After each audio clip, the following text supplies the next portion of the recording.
বিপদের ওপর মহাবিপদ। কোনো মতেই বঙ্গবাসীর পিছু ছাড়ছে না বৃষ্টি। আজ সকাল থেকেই কলকাতা সহ দক্ষিণবঙ্গে শুরু হয়েছে হালকা থেকে মাঝারি বৃষ্টি। আলিপুর হাওয়া অফিস জানিয়েছে, মৌসুমী অক্ষরে কাটি হিমালয়ের পাদদেশে এখন অবস্থান করছে। আর তার জেরেই আজও আগামী কয়েকদিন চলবে হালকা থেকে মাঝারি, ভারী ও অতি ভারী বৃষ্টিপাত। তো আসুন দেখে নেব আজকে বাংলাদেশ সহ পশ্চিমবঙ্গের সমস্ত জেলায় কেমন থাকবে আবহাওয়া। কোন কোন জেলায় রয়েছে বজ্রবিদ্যুৎ সহ ভারী থেকে অতি ভারী বৃষ্টির সতর্কতা, সমস্ত কিছু জানিয়ে দেব এই ভিডিওটিতে। ভিডিওটি অবশ্যই শেষ পর্যন্ত দেখবেন। আর আমাদের চ্যানেলে নতুন হলে চ্যানেলটি অবশ্যই সাবস্ক্রাইব করবেন। এই মুহূর্তে আমরা দেখতে পাচ্ছি আজ সারাদিনও প্রায় সব জায়গাতেই গোটা আকাশ মেঘলা থাকবে। তবে বেলা বাড়ার সাথে সাথে আকাশটা কিছুটা পরিষ্কার হতে পারে।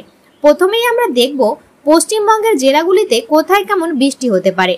উত্তরবঙ্গে যেমন আলিপুরদুয়ার, জলপাইগুড়ি, মালদা, দার্জিলিং, কালিম্পং, কোচবিহার এই সমস্ত জেলাগুলিতে হালকা থেকে মাঝারি বৃষ্টিপাত হতে পারে। তবে আগামীকাল থেকে উত্তরবঙ্গের এই সব জেলাগুলিতে বৃষ্টির পরিমাণ কমবে, আবহাওয়া কিছুটা উন্নতি হবে। এদিকে কলকাতা সহ দক্ষিণবঙ্গের জেলাগুলিতে যেমন গঙ্গাসাগর, হলদিবাড়ি, শ্যামনগর, কোলাঘাট, চন্দননগর, উত্তর 24 পরগনা, দক্ষিণ 24 পরগনা, পূর্ব বর্ধমান, বীরভূম, বাঁকুড়া, হাওড়া, হুগলি এই সমস্ত জেলাগুলিতে যেমন বিক্ষিপ্ত বৃষ্টিপাত চলছে সেরকমই চলবে। আবার অন্যদিকে আমরা দেখব কোথাও কোথাও ভারী থেকে অতি ভারী বৃষ্টিপাতও হতে পারে। আর তার সাথে দমকা ঝোড়ো হাওয়া বইতে পারে ঘন্টায় 20 থেকে 30 কিলোমিটার গতিবেগে।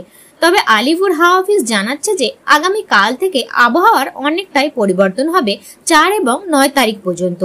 10 তারিখ থেকে আবার ভারী থেকে অতি ভারী বৃষ্টিপাতের দেখা মিলবে।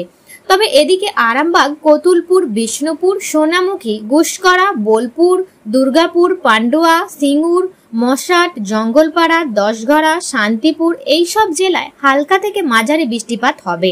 তবে বাংলাদেশের ক্ষেত্রে আবহাওয়া একটু পরিবর্তনশীল হবে। খুলনা, বরিশাল, ঢাকা, কুমিল্লা, ময়মনসিংহ, রাজশাহী, মেহেরপুর, রংপুর এই সমস্ত জেলায় আজ ও আগামীকাল বজ্রবিদ্যুৎ সহ ভারী থেকে অতি ভারী বৃষ্টির সতর্কতা রয়েছে। শুক্র ও শনিবার এই 2 দিন 4 থেকে 5 মিলিমিটার অর্থাৎ হালকা থেকে মাঝারি বৃষ্টিপাত হতে পারে। তো বন্ধুরা, এই ছিল আজকের আপডেট। ভিডিওটি যদি কাজে হয় তাহলে একটি লাইক দিয়ে চ্যানেলটি অবশ্যই সাবস্ক্রাইব করবেন। ধন্যবাদ।